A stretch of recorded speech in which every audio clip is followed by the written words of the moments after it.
Once upon a time, in the realm of ancient Japan, where emperors sought wisdom from the wandering sages, Budo emerged as the revered teacher of his time.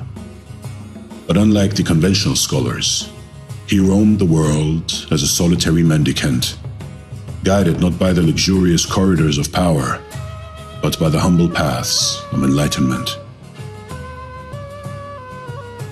One rainy evening, as Budo made his way to Edo, the heartbeat of culture and politics, he stumbled upon a quaint village named Takenaka. It was evening, and a heavy rain was falling. Budo was thoroughly wet. His straw sandals were in pieces. At a farmhouse near the village, he noticed 4 or 5 pairs of sandals in the window and decided to buy some dry ones. The woman who offered him the sandals, seeing how wet he was, invited him in to remain for the night at her home. Budo accepted, thanking her. He entered and recited a sutra before the family shrine. He then was introduced to the woman's mother and to her children. Observing that the entire family was depressed, Budo asked what was wrong. "My husband," the housewife told him, "is a gambler and a drunkard. When he happens to win, he drinks and he becomes abusive. When he loses, he borrows money from others. Sometimes when he becomes thoroughly drunk, he does not come home at all. What can I do?" "I will help him," said Budo. "Here is some money.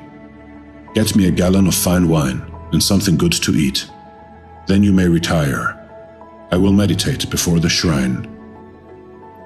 When the man of the house returned about midnight, quite drunk, he screamed, "Hey wife, I am home. Have you something for me to eat?"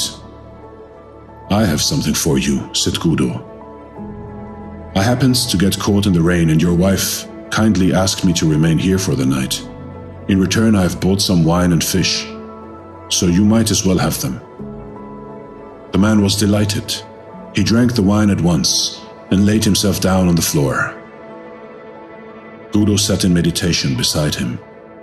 In the morning, when the husband awoke, he had forgotten about the previous night. "Who are you? Where did you come from?"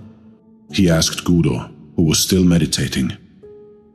"I am Budo of Kyoto, and I am going on to Edo," replied the Zen master. The man was utterly ashamed. He apologized profusely to the teacher of his emperor. Budo smiled. "Everything in this life is impermanent," he explained. "Life is very brief. If you keep on gambling and drinking, you will have no time left to accomplish anything else, and you will cause your family to suffer too." The perception of the husband awoke as if from a dream. "You are right," he declared. "How can I ever repay you for this wonderful teaching? Let me see you off and carry your things a little way." "If you wish," assented Budo. The two started out. After they had gone 3 miles, Budo told him to return. "Just another 5 miles, he begged Budo, and so they continued. "You may return now," suggested Budo. "After another 10 miles, the man replied. "Return now," said Budo, when the 10 miles had been passed.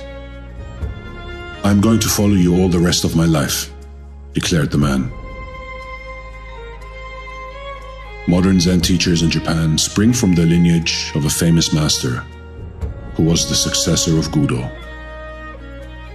His name was Mu Nan, the man who never turned back. You've seen life in your life. What are you doing and where are you going? Realize the impermanence of life, and that your actions today will transform your future tomorrow. So break any destructive cycles in your life and realize that it is just a waste of time. Like Mu Nan, the man who never returned back.